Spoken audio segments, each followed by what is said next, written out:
BJP के प्रवक्ता जयराम विप्लब ने कहा है कि भले ही रुझानों में कांग्रेस हिमाचल प्रदेश में आगे चल रही हो, लेकिन परिणाम निश्चित तौर पर बीजेपी के पक्ष में ही आएंगे। जयराम ने कहा कि हिमाचल की जनता उस रिवाज को जरूर तोड़ेगी। हमारे संवाददाता प्रेरणा शर्मा ने बात की है बीजेपी के राष्ट्रीय प्रवक्ता जयराम से। बीजेपी के राष्ट्रीय प्रवक्ता जयराम विप्लब जी इस वक्त हमारे साथ मौजूद हैं। जिस तरीके के रुझान अब सामने आ रहे हैं, गुजरात में तो बीजेपी की सरकार बनती हुई नजर आ रही है, लेकिन हिमाचल, क्या आपको लग रहा है कि वहां पर जो रिवाज रहा है वो कायम रहेगा? देखिए, रिवाज बदलेगा और उत्तराखंड, उत्तर प्रदेश जैसे राज्यों ने रिवाज बदल कर दिखाया है। मोदी जी जब से देश के प्रधानमंत्री बने हैं तो उन्होंने अपने काम के दम पर एक प्रो इनकम्बेंसी का एक माहौल बनाया है। जनता हमारी सरकार के काम देखे और गुण दोष के आधार पर निर्णय ले, और यदि काम पसंद आए तो दोबारा चुने।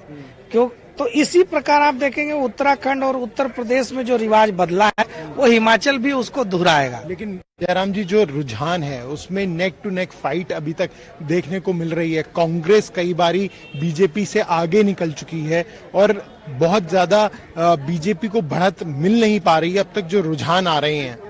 देखिए, हिमाचल प्रदेश एक बहुत ही छोटा स्टेट है जनसंख्या की दृष्टि से, और वहाँ पर एक विधानसभा में तकरीबन 50-55,000 60,000 के आसपास वोटिंग होती है।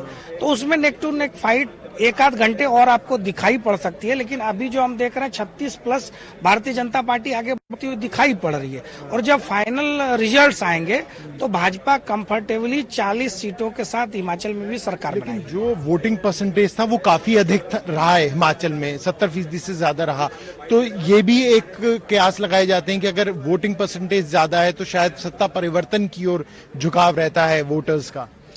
अभी पीछे एमसीडी के चुनाव परिणाम कल ही सामने आए, बहुत ही कम वोटिंग परसेंटेज थी, तो लोग मान रहे थे कि तकरीबन वहां पे कमोबेश रिजल्ट वही रहेगा।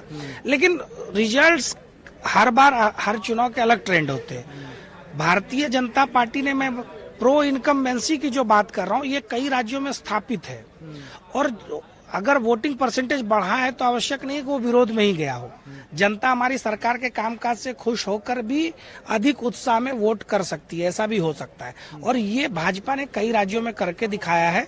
मोदी जी को हिमाचल के लोग बहुत पसंद करते हैं, बहुत प्यार करते हैं, उनका कार्यक्षेत्र भी रहा है। तो हिमाचल में भी कमल खिलेगा और कंफर्टेबल मेजोरिटी के साथ भारतीय जनता पार्टी वहां सरकार बनाएगी। आखिरी सवाल, गुजरात के अंदर आम आदमी पार्टी खाता खोलती हुई नजर आ रही है, इसे आप किस तरीके से देखते हैं? पहले दिल्ली, फिर पंजाब और अब गुजरात में भी आम आदमी पार्टी का अगर खाता खुलता है, वो एक राष्ट्रीय पार्टी का भी दर्जा उसे मिल जाएगा। ये कोई पहली बार नहीं हुआ। बहुजन समाज पार्टी इससे पहले कई राज्यों में खाता खोलती रही है और कई उसको एक समय के लिए राष्ट्रीय पार्टी का भी दर्जा मिला हुआ था। लोकतंत्र में सबको हक है हर राज्य में चुनाव लड़े और वहां पर जीत कर आए, अपनी बात जनता को समझाएं। लेकिन सबसे बड़ी बात है कि केजरीवाल जी आज वो कागज दिखाएं जिस पर उन्होंने लिख कर दिया था कि वो पूर्ण बहुमत से सरकार बना रहे हैं। वो केजरीवाल जी की कागज उसी तरह गायब हो गई जैसे शीला जी की फाइल उनके जेब में रहती थी। तो ये क्या है, बढ़ चढ़ के बहुत ज्यादा दावे करना और बड़बोलापन, ये लोकतंत्र के लिए ठीक नहीं है। हम जमीन पर रहते हैं और जमीन का जो आकलन है वही जनता के सामने रखते हैं। धन्यवाद। बीजेपी के प्रवक्ता जयराम विप्लब।